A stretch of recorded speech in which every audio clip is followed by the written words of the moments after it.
Reka nongeye kubasuhuza kandi mbifurize amahoro y'Imana ishya n'ihirwe mu buzima aho muri hirya no hino mu gihugu. Kwira ntabasuhuje biragatsindwa ntibikazongere kubaho. Aka kanya inkuru tugezeho ni umusore mwakunze muri benshi, ni umusore umwe wari umaze gukora izina mu gihugu cy'u Rwanda no hanze yacyo. Rusine Patrick yambitse impeta umukunzi we, umunyarwenya ubihuza n'itangazamakuru. Rusine Patrick yamaze gutera intambwe iganisha ku kubonana Liliane Uwase. Ni inzira yamaze kwambika impeta y'urukundo umukunzi we, nkuko yaba Rusine Patrick amaze kubona kuri poste yiwe, yaba n'umukobwa ndetse aho yagize ati yes ndabyemeye. Muri Gashyantare 2024 nibwo Rusine Patrick yerekanye bwa mbere umukunzi we Uwase Nizila ku munsi w'abakundana tariki 14 Gashyantare 2024, ubwo nicyo kwita Saint Valentin. Yongeye gushimangira ko ari mu munyenga w'urukundo, amubwira amagambo asize umunyu. Patrick yabwiraga uyu mukobwa Uwase. Rusine yagize ati by'umwihariko uyu munsi ndizera ko wumva urukundo ngukunda n'uburyo ndi umunyamahirwe kukugira mu buzima bwanjye.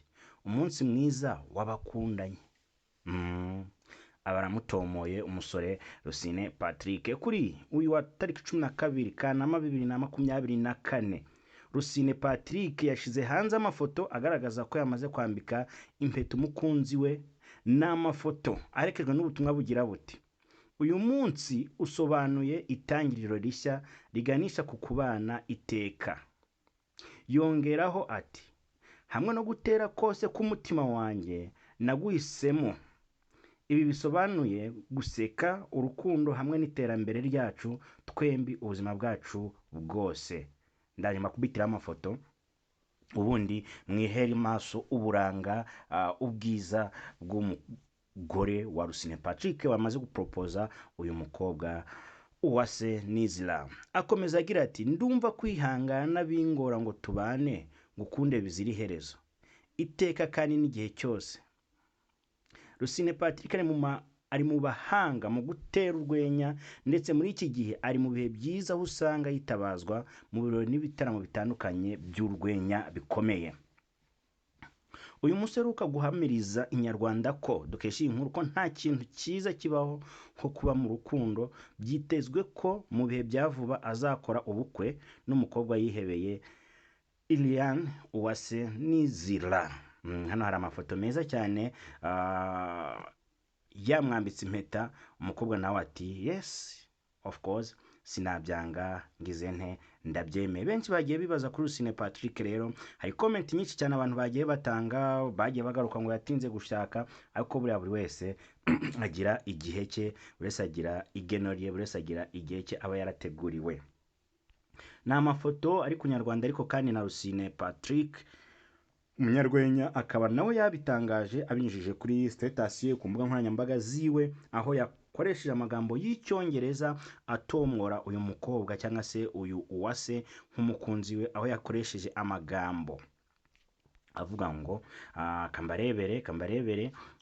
Rusine Patrick yanditse ku rukuta rwe aravuga ngo today marks the beginning of our forever. With each beat of my heart I choose you. Here to a lifetime, love and endless adventure together. I cannot wait to spend eternity loving you forever and always. #Liliane Cole, I love you. Ashiraho impeta. Ngo ibyo rero ni bya Rusine Patrick twari tuje kubagezaho, kuko ni bibaye kano kanya nta saha iracamo aya mafoto n'iyi nkuru irajya hanze, kuko nibwo yari igisohoka. Mu yandi makuru kandi twabagezaho nuko mwamenya ko mu majyepfo Padiri Yohani Bosiko Ntagungira yatorewe kuba umwepiskopi wa Diocese ya Butare. Itangazo ryivuye mu biro by'intumwa ya Papa mu Rwanda. Ibiro by'intumwa ya Papa mu Rwanda byishimiye kubamenyesha ko uyu munsi tariki ya 12/2024 saa sita i Roma ari nayo saha y'i Kigali mu Rwanda, nyir'ubutungane Papa Francisco yatoreye Padiri Yohani Bosco Ntarugungira wari usanzwe ari padiri mukuru wa paruwasi ya Regina Pacis Remera muri Archdiocese ya Kigali kugira ngo abe umwepiskopi wa diocese ya Butare. Katuragezeho bimwe mu byaranze ubuzima bwa Padiri Yohani Bosco Ntagungira watorewe kuba umwepiskopi mushya wa diocese ya Butare. Padiri Yohani Bosco Ntagungira yavukiye i Kigali mu Rwanda tariki ya 3 Mata 1964. Amashuri abanza yayigiye i Kigali no mu Ruhengeri guhera mu mwaka wa 1971 kugeza mu mwaka wa 1978. Amashuri yisumbuye yayigiye mu seminari nto ya Archdiocese ya Kigali guhera mu mwaka wa 1978 kugeza mu mwaka wa 1985. Yagiye kwiga iseminari nkuru ya Rutongo. Kuva mu mwaka wa 1986 kugeza mu mwaka wa 1993 yigaga mu seminari nkuru ya Nyakibanda aho yize filozofi na teolojiya. Kuva mu mwaka wa 1993 kugeza mu mwaka wa 1994 Padiri Yohani Bosco Ntagungira yari yashinzwe amasomo mu seminari nto ya Mutagatifu Vincent Indera muri Archdiocese ya Kigali.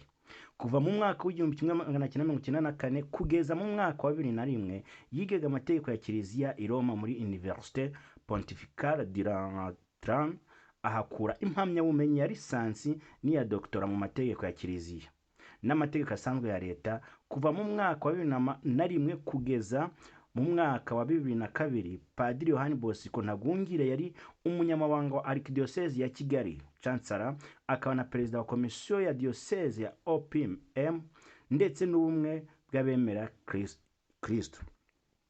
Kuva mu mwaka wa 2002 kugeza muri 2018 yari umuyobozi wa seminari nto yisunze Mutagatifu Vincent Indera muri Archdiocese ya Kigali.